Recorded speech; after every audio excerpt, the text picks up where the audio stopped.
Chapter 3, Rebellious Phase. The next morning, you walk into the kitchen to find your mother sitting at the table, her calm mom face at odds with the nervous tick of her fingers as they tear apart a napkin. Mom, what are you still doing here? Shouldn't you be at work? Parker, please sit down. We need to talk about last night. She saw the blood bag in my room. Look, it's not what it looks like. And your mother, it's my job to explain these things to you. It was a prank. Probably should have done it sooner. That blood bag. But what with the move and then the fire and Wait, blood bag, what are you talking about? What are you talking about? Gabriel and you, and what you were doing with him, what you were doing together in your room. Oh my god, it's... Talk. Whoa, wait a second. We already had this talk. Nice try, honey, but I think I'd remember that. She motions to a chair and you take in a resigned sigh. Your mom awkwardly clears her throat and launches into the talk. By the way, I never personally had this talk myself. You'll always be my baby, Parker, but I have to admit you're an adult, and after last night it's clear that things with Gabriel are becoming serious. You take a deep breath, but immediately realize your mistake as your heightened vampire senses catch scent of the blood, your mom's blood. Not again. You're having these urges. Your body wants things. Oh, I've got urges, alright. Just not the ones you're talking about. You bite your lip as your eyes are drawn reluctantly to the enticing pulse of her jugular, your stomach beginning to cramp with hunger. No, get a grip, Parker. You force your gaze away, shaking your head to dispel the itch to sink your fangs into her neck. As the deadly desire wanes, you let out a relieved sigh. Parker.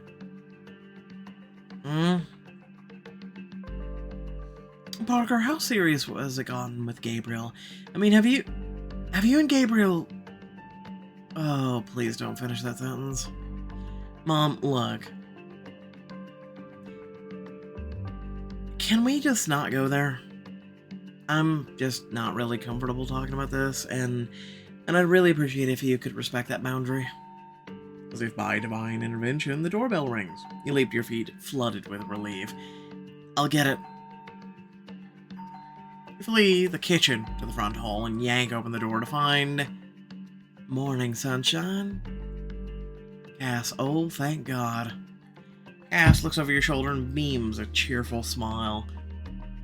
Hey, Parker's mom. Just here to pick up your daughter for a little study sesh. A study session. I see you're turning over a new leaf. Actually, going for the whole tree this time. Parker's been a real good influence on me. She got you a smug grin as your mom chuckles warmly behind you. I'm glad to hear it. Okay, study hard, you two. But we'll continue this talk later, Parker. Not if I can successfully avoid you. You slam the door shut and pull Cass down the street, desperate to put some distance between you and your mother's embarrassing questions. Whoa, what's with the mad dash? Running from something? Don't play dumb. You heard the whole thing, didn't you? Sure did. Birds, bees, the whole zoological chart. Guess you're more of a new girl than I thought. Oh, I'm never living this down, am I? Not in this lifetime, which, all things considered, is gonna be pretty long. Question I have is what brought on that talk in the first place? Well, Mom, walked in on me and Gabriel last night in my room together. You venture a quick side eye and notice the subtle tension of Cass's jaw. Do I even want to know what was going on there? Honestly, it was kind of compromising. You flinch at Cass's snort of contempt. The jealousy in her voice is hard to miss when she replies. Well, isn't that a shocker? Who knew St. Gabriel had it in him? You know what? Screw this. You deserve better than Golden Boy's baking bread and petting kitties routine. What's wrong with petting kittens? You frown in confusion as she pulls you to a stop, but she's suddenly looking at you with a mischief you know well. You need someone to show you a real good time, which is exactly what I'm here for. You let her lead for a while, but when you realize she's guiding you right towards the heart of the downtown, you dig in your heels in alarm. Are you insane? I haven't learned to control my reflexes or bloodlust, and Astoria specifically said we weren't supposed to go into town. Then screw Astoria too! Locking you up in a vampire jail isn't helping anyone, not the humans, and especially not you. You want to get back to your life? Exposure therapy is the way to go. And lucky for you, you're looking at the best vampire therapist around. I don't know. The best way to learn how to resist your bloodlust is to actually control your bloodlust. And for that, you need a little temptation. Come on, new girl. Don't you trust me? Of course I do. I trust you with my life. And not only that, I trust myself. I can do this. With a proud grin, Cass slings her arm around your shoulders. That's my girl. I knew you'd be up for the challenge. Hey, but Cass, the stakes are so high. They're literally life and death. If I mess up, it's not just a mistake. It's gonna be murder. Or, as I like to call it, think practice. That's not exactly reassuring. She tips your chin up to face her eyes searching yours, and you tremble beneath the intensity of her gaze. No, girl, have I ever let you down? No, but maybe we can practice someplace a little less, a little more low stakes? Cass looks around, her eyes landing on a small boutique tucked away on the quiet side of the street. There, one cashier, no customers. That's about as low stakes as it gets. Slides her hand around your waist with a grin you only describe as naughty. Yeah, I'll be the one close the entire time. We can pretend we're just a regular, not at all deadly couple on a shopping spree. I don't know. Please, new girl, play house with me. Cass's ridiculous, wheedling tone makes you laugh, and you're overcome by an inexplicable burst of confidence. Diamond choice. This is the diamond outfit. What could go wrong? I mean, besides everything. I am liking Fearless Parker a lot. Before you can change your mind, you link arms with Cass and lead her across the street into the boutique. As the door closes behind you, you pause to take a deep breath. Immediately pick up the smell of leather, fabric, and some unidentifiable floral scent that makes your nose itch. Then, somewhere towards the back, the unmistakable aura of human. Cass jangles your arm and you snap back to attention. Okay, now the trick to reining in your, would your mom call them, urges? She nudges your shoulder. Heat burns right to the tips of your ears. Is to concentrate on something else. Something strong like a smell or sound or some other physical sensation. Anything besides the scent of warm, pulsing, delicious blood. Not helping. You shiver as the breath from her throaty laugh tickles the back of your neck. Okay, how about focusing on the music? Cool, rockin', makes you want to hop on a motorcycle, perfect distraction. Her fingers dig softly into the muscles of your shoulder. You feel the tension begin to slip away as the store's playlist washes over you. Cass, maybe move your hand a little lower. She grins, sliding her hand slowly down. It's resting on the hollow of your back, making your heart skip a beat. Don't have to ask me twice. You stiffen as the beating of a human heart suddenly moves closer. Just then the clerk emerges from the back room, all cheerful energy and eager smiles. Hi, can I help you two find something?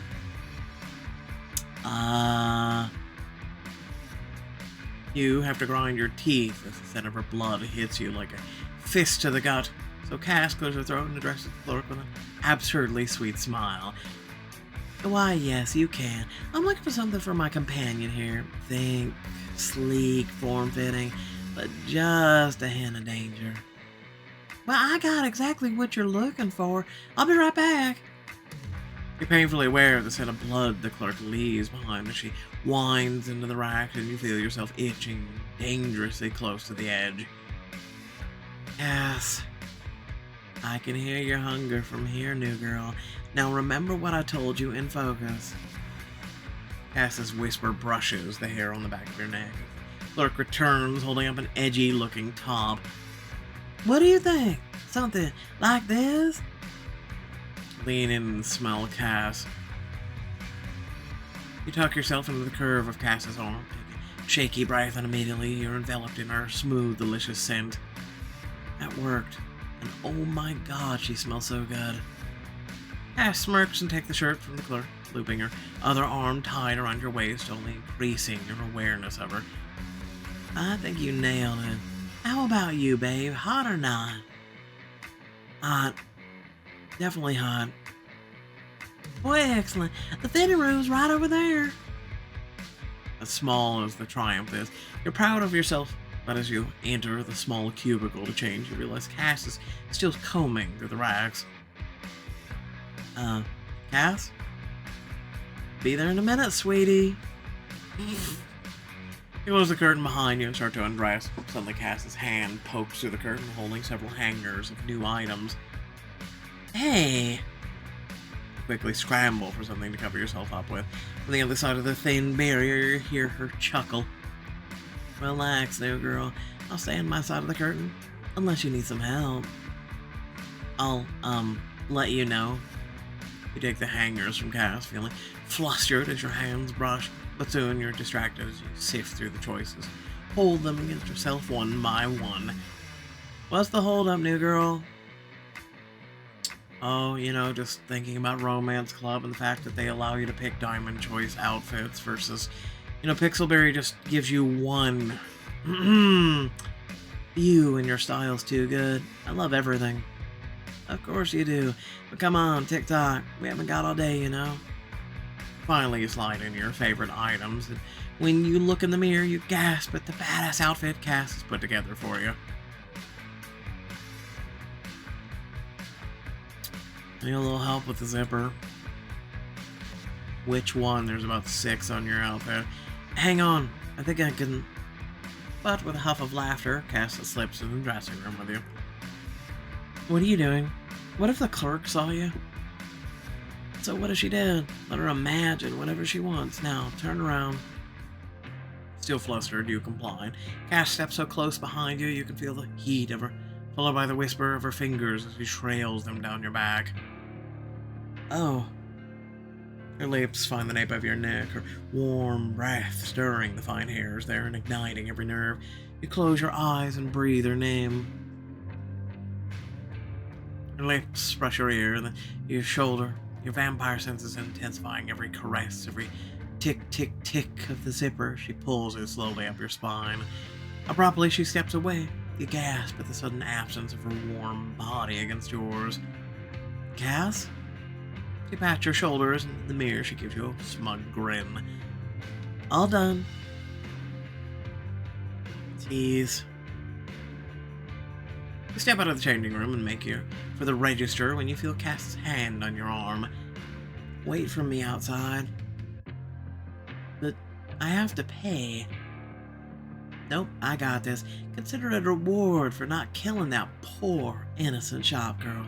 Even though we paid for it. But, Cass... Nuh-uh. Never argue with your stylist. Now scoot. As you step outside, you take a deep breath, proud of yourself for passing your first test. I really think this is gonna work. And in a minute, Cass joins you, an unusual smug smile on her face. Not that I'm not grateful, but you really didn't have to pay for that. As I said, I'd take care of it. I never said anything about paying. Wait a minute, did you just... I mean, Cass, that's stealing. You can't just do that. Don't steal, don't kill. Humans have way too many rules. Now come on, test's not over yet. Laughing at the look of shock on your face, she guides you to the heart of the town. As soon as you enter the town center, your self-control is immediately tested as a smiling man in a forestry service uniform steps directly into your path. Good morning. I'm from the Forest Bureau. We're running a fundraiser to replant the parts of the forest that burned down in the fire. I hate people that advertise. Please, take our flyer. Any and all contributions are welcome. Help our woods. Volunteer with the Forest Bureau. Help save the trees. But, as you take the flyer from his hand, your eyes are drawn to his wrist and the pulsing beat of his heart. That's all she can say to people now. Sensing your distress, Cass whispers sharply in your ear. Hey, remember what I told you? Focus on something else. You have to concentrate on the smell of the fresh air. You turn your head for a deep breath, focusing on the scent of the perpetual autumn in the air, the musk of the red leaves and orange leaves on the trees. But the wind changes. You hear it with the delicious scent of the Forest Bureau rep. Your throat burns with hunger and you feel the tip of your fangs break your lips. Oh no. Besides you, Cass tenses and slides a protective arm around your waist. Sorry, tree hugger, not interested. Oh, well, give it some thought. Cass guides you swiftly away from the human temptation, only for you to hear a familiar voice shouting your name. Parker! Hey, hold up! Ah, human. Libby, I guess you're on your way to work, huh? I didn't realize we were so close to the arcade. Yeah, but what are you doing here? I thought you were going to text me when you were feeling better, you know, like you clearly are right now. I was on my way to the doctor, leave me alone.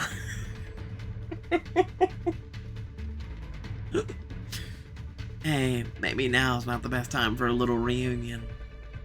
And maybe you should butt out. Seriously, Parker, I can't believe you're ditching me for her again. She happens to make great company. The sudden confrontation riles up your predatory instincts. As the scent of Libby's blood reaches your nose, you cast around for something to divert your attention. The cars. Focus on the cars. I have to breathe in the gas fumes. Listen, that didn't work last time. But then something tells me a pulse is gonna happen. Well.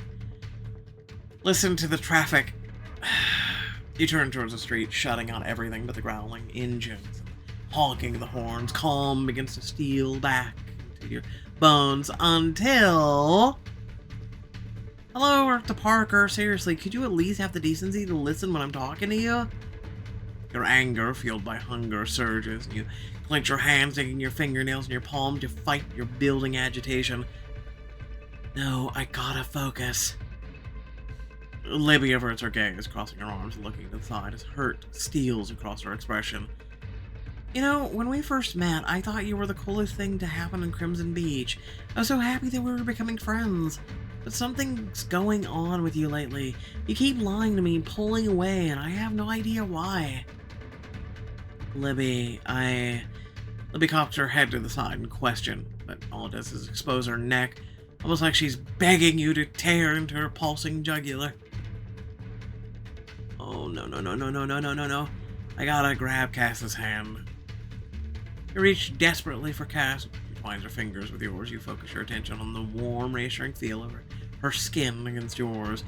At your wrist, the steady heartbeat of her talisman reminds you you're not alone. I got you, new girl.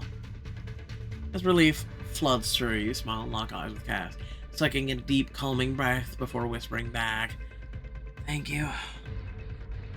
Hello, I'm still here. I know, and you're still fucking annoying. Your attention snaps back to Libby, and you open your mouth to respond. Libby, I'm sorry.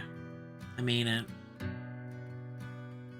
So you say, but I'll believe it when you actually start acting like a friend again.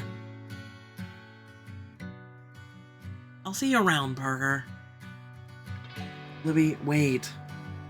But she hurries off, and your heart pangs with guilt, obliterating any calm you've managed to achieve. You feel an uneasiness open inside of you. No. A rush of vertigo hits as your volatile emotions rage out of control. The world closes in, your heart races, and suddenly it's all too much, too much, too much! Pass. Focus on me, new girl. Shut it all out. Just focus on me. You're faintly aware of Cass's arm wrapped tightly around your waist, her lips pressed to your ear. Cass? That's it, you got this. It's just you and me. You concentrate on her hand, tracing calming circles across your back, feeling her touch and texture of her skin more intensely now than you ever did as a human. And time stands still as you realize that she is the anchor you need to keep your raging vampire urges under control. Diamond choice, what a surprise. Please, take me someplace quiet. Come on. Her tone is heavy as she takes your hand and leads you into the shadows of the alley behind the arcade. You're still shaking when you feel her press you gently against the bricks behind you. Raise your eyes to find her inches away. Remember when I told you about focusing on really strong sensations?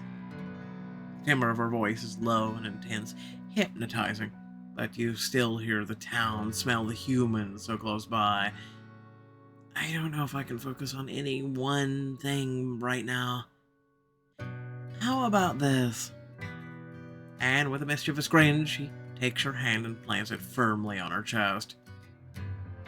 A moment of shock when you yank your hand away with an almost hysterical burst of laughter that jolts you out of your trance. That's your idea of serious? What's the matter? Can't handle the goods? The tease in her voice pricks your desire. You take a breath and reach out a tentative hand. You skim your fingers across the slight curve of her jaw to the thumping pulse of her jugular.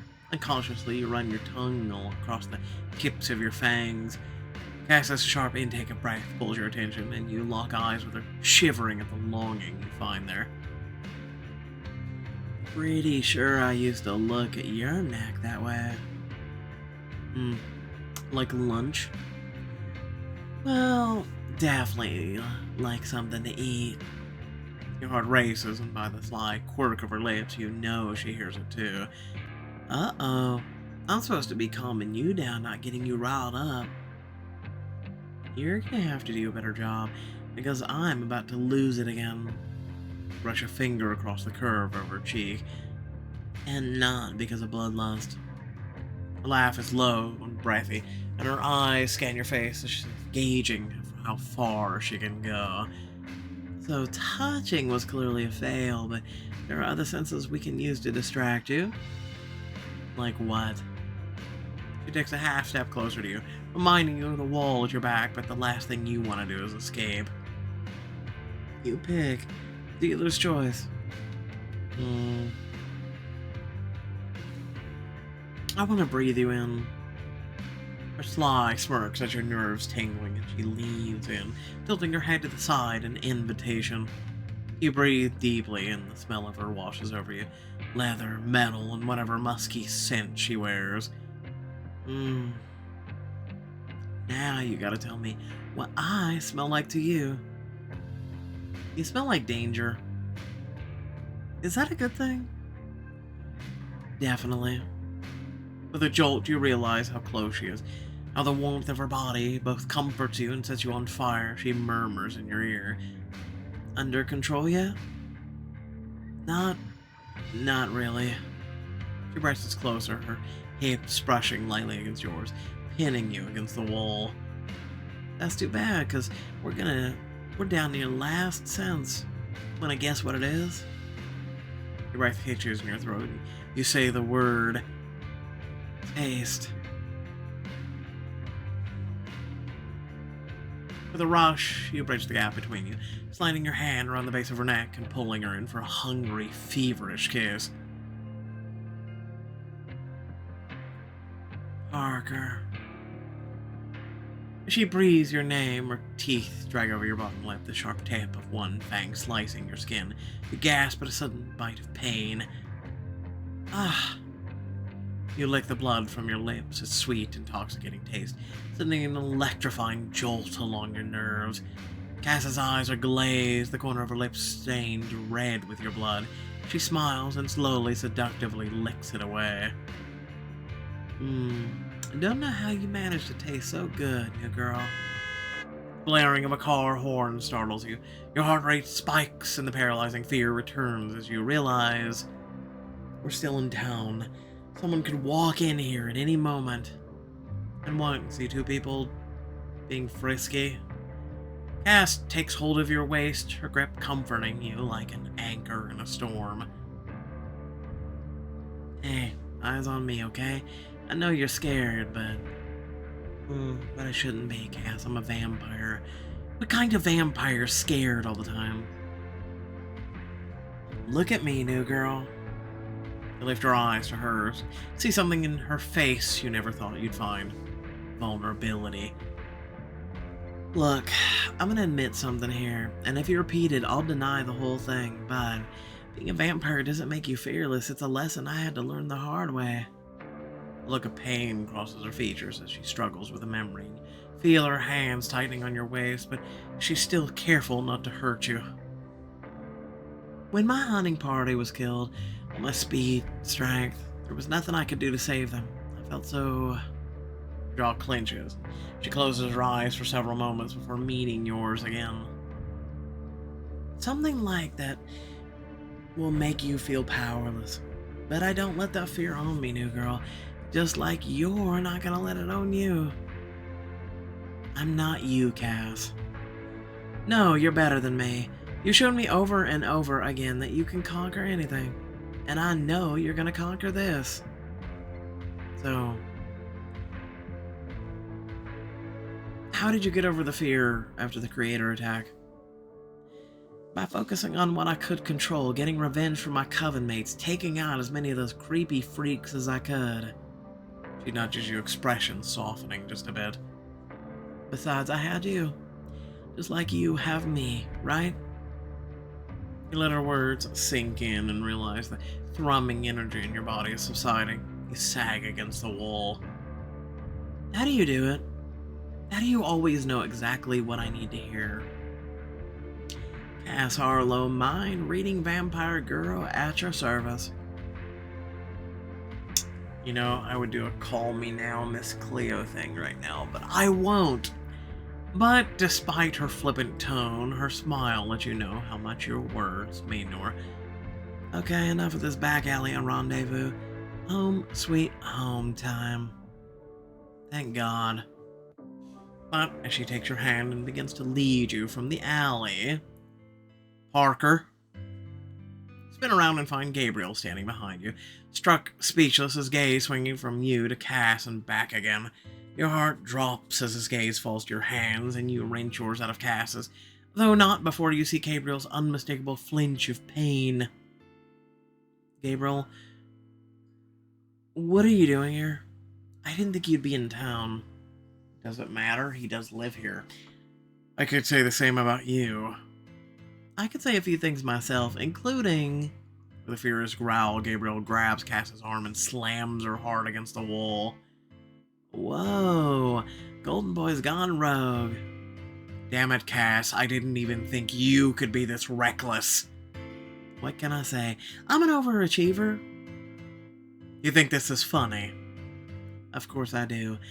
Just because you've had your sense of humor surgically removed doesn't mean I have to throw myself on a funeral pyre. You're playing Russian roulette here, not just with the humans, but with Parker's life. In a blur of movement, Cass is in Gabriel's face, silver eyes glowing with anger, her fangs glinting sharp just below the line of her lip. Listen up, Aldahar, because I'm only going to say this once. Nothing is more important to me than her safety. And the only way she's ever going to be safe is by learning to deal with her hunger. Guys, stop.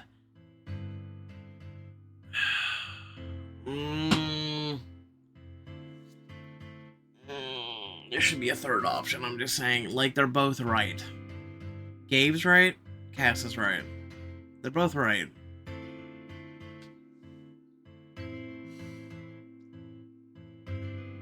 While she was making progress with Cash, you did have a full-blown freak out, though. He's what now? Cass, I appreciate what you were trying to do, but if I'd have lost control... But you didn't. You're welcome. Cass. Don't cast me, golden boy. I'm over you making me the villain in the story. She shoves Gabriel away from her, then shoots you a dark look.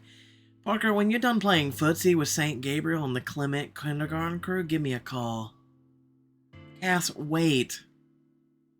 But she ignores you and storms from the alley in a blaze of righteous fury. When she's gone, you turn to find Gabriel's heavy gaze on you. Gabriel, please don't look at me as if, like, you're disappointed. Oh, and it just keeps getting worse today. Ugh. Well, funny meeting you here. Your stomach lurches to find Aoria walking towards you, wearing a malicious grin while swinging 3 shopping bags on her arm. A nervous laugh bubbles out of you. Hey, Aoria. Nothing like a little retail therapy to calm the nerves, am I right? Aoria, this isn't... Mr. Aldahar, with all the rule-breaking you've been doing lately, I'm starting to think you're in the wrong coven. Aoria, Gabriel had nothing to do with this. It was... But to your surprise, Gabriel silences you with a hand on your arm. I'm sorry, Aoria, it was a lapse in judgment. Wait, why is he throwing Cass under the bus? Because Cass is even worse placed with Aoria than he is. I suggest you stop talking as well. That hole you're in is deep enough. Glances towards the busy street, then back to you, and tilts her head as her eyes sweep you from head to toe. I will admit I'm impressed with the way you've handled the situation, and by that I mean no one got killed. However, that doesn't mean you'll escape punishment for blatantly violating the rules. Punishment, that's totally fair. You continue to impress me, Parker. Not many people your age are mature enough to accept responsibility for their actions. If you have plans for tonight, I suggest you cancel them. You have an appointment at the Nexus. I'll send you a messenger to pick you up. Her gaze slides from you to Gabriel, and she smirks. Both of you. Stomach lurches at the prospect of punishment, but as Aoria leaves, you blow out a hard breath and turn to Gabriel for something even more important. We need to talk. Gabriel huffs out a laugh and runs a hand through his hair, the tension lessening a degree. Well, we agreed on that at least, but maybe someplace a little more private than a dingy alley behind the arcade. My house is out of the picture, unless you want to face my mom's wrath again. I have someplace I've wanted to take you for a long time, somewhere we won't be disturbed. Gabriel leads you out of town and into the forest, a shimmering lake nestled against a quiet tree-lined bank. It is pretty. This is the lake Cass took me to when we went cliff diving. I wonder if she and Gabriel know this place is special to both of them. This place is definitely not in the brochure. It's amazing. It's more than amazing. It's special on a whole other level. Come here. He laces his fingers in yours and leads you to a spot by the lakeside. He takes you by the shoulders and turns you left, then right. What are you... Shh. Just wait. Another few adjustments to your position, and then finally he nods. There, and now say something. Like what? Anything that comes to mind. Okay.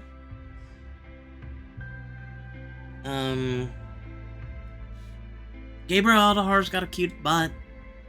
Even as the words leave your mouth, you're surrounded by the echo of your voice bouncing off the water and nearby mountains until finally fading off into the distance. Oh my god. Right. It's a natural phenomenon. One of the perfect places in the world with a perfect acoustics. But, maybe say that again? No idea what you're talking about. That thing you just did, or said. I don't think I heard you. I think the world heard me, but okay. You throw your head back and shout into the breeze. Gabriel Aldehard has a cute butt! Your voice echoes resoundingly off in the surroundings again, followed by the sound of Gabriel's joyous laughter. In Gabriel's face, you see reflected the wonder and delight you feel yourself. Warmth spreads through you, the warmth and contentment you always feel in his presence. But then his smile fades. Gabriel? Look, I want to be upset you went into town with Cass, put yourself into danger, but Astoria was right. Wait, what are you saying? She was impressed with you, and I am too, despite what Cass says. I know how strong you are. You always have been. And you're adapting to this life a lot better than I did, better than I ever hoped, and I'm proud of you. I feel like there's a but coming. But I can't stand back and watch Cass constantly lead you into risky situations. Astoria could have decided to banish you. If I'm totally honest, I feel like... With a frustrated sigh, he turns away from you, and you get the feeling he's trying to put into words something he's been reluctant to say. Gabriel, do you honestly think Cass would get me killed? Not on purpose, no. But you know what they say about good intentions, and Cass isn't known for her stellar decision-making skills. You sigh and turn your face to the lake, taking momentary solace in the beautiful surroundings. Then you ask the question that's been plaguing you since you left the alley. Gabriel, why didn't you tell Astoria that Cass was the one who brought me to town? Because I'm not the kind of person who throws people under the bus, not even Cass. And if Astoria's out for blood, then I want to be there to protect you. The warmth in his voice, and the way he's so obviously cares for you, tugs at your heart, and you turn to face him fully. So glad we finally got some time together. You pull him closer, right into the echo spot, and brush your hand across his cheek. You know, without my mother walking in on us, his genuine laugh lightens your heart, and he pulls you close, tenderly trailing his hands up your sides. What a coincidence that there's no one else here. Definitely wasn't planned, I'm sure. Once again, your words echo around you. By the look on his face, they're echoing inside him too. And in that lingering silence, you get the feeling something special has happened, something that's brought you closer to Gabriel than you've ever been before. He threads his fingers into yours and sighs with something that sounds like regret. I guess I should take you home now. It's gonna be a long night. You need rest. Yeah. Thanks for bringing me here, though. I'm glad I got to see something so beautiful before whatever tonight brings. Sensing your disquiet, Gabriel gives your fingers a reassuring squeeze. Hey, listen. I don't want you to worry, okay? No matter what happens, I'll be there the whole time. Besides, how bad can it be? This is your first offense as a vampire anyway. That's gotta mean something, even to Astoria and Lewin. Yeah, of course. But as you remember Astoria's vindictive grin, you can't help but think, I wish I could be so sure. Later that evening, Astoria's messenger delivers you to the Nexus where you find Gabriel awaiting. You made it. He smiles, reassuring, but as you take his hand, you're pretty sure you feel a slight tremor. He's nervous too. Come on. You'll wait here until they're ready for you. Messenger ushers you into the holding chamber, and you enter with Gabriel by your side and dread building in your stomach. And here I thought I'd be the one fashionably late to the party. Leaning against the wall, Cass looks up from her casual inspection of her fingernails to grin at the two of you. What are you doing here? I took the heat for you. Don't you know a gift when you see it? Don't be such a martyr, golden boy. Did you actually think I was going to let you take the credit for my mischief? Besides, I don't even want to imagine how much more insufferable you'd be about getting punished instead of me. But when her eyes flash to you, you get the sense that her presence has nothing to do with Gabriel. She wants to protect me too. Cass, thanks for being here for me. She shrugs and brushes off your thanks with a casual wave of her hand. No biggie. I had an opening on my social calendar anyway, so here I am. A silence falls over you, and you clench your hands to still the shaking. A quick glance at Gabriel shows you he's more somber than you've ever seen. Cass, on the other hand, clears her throat and gives Gabriel a cheerful nudge to the shoulder. Hey, first time in the penalty box, golden boy? Quit it, Cass. What? The atmosphere is getting a little too heavy for my taste. Somebody had to break the ice. Guys, please don't start now. The knot of dread in your stomach cinches tighter, and you feel a sudden fierce need for reassurance as your unknown punishment looms. I want to... Cass, Gabriel, both. Blindly, you reach for them, and they thread their fingers tightly into yours. Don't let go, okay?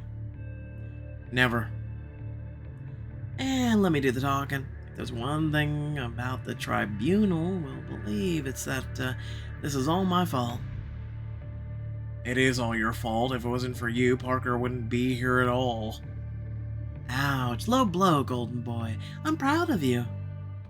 Suddenly the door swings open, stopping your conversation's short. Astoria and Lewin stride in, bringing with them a tense energy. Right on time. Let us get to it. While I don't enjoy this, every crime deserves its punishment.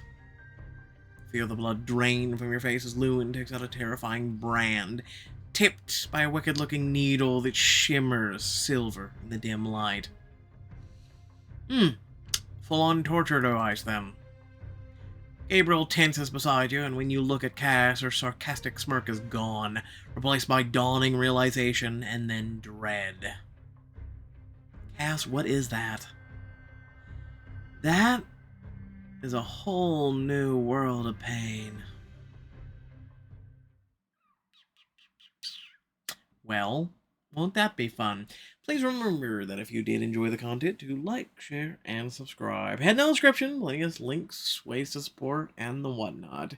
And without further ado, let me know your thoughts down in the comment section below. Other than that, please do help me to get the, knowledge of this channel out there. Please help me share this community and this channel. It's very much appreciated. Because without viewers like you that are able to do that, pretty much we don't really have a channel or a community. So, thanks again for watching. Catch y'all later. Peace out.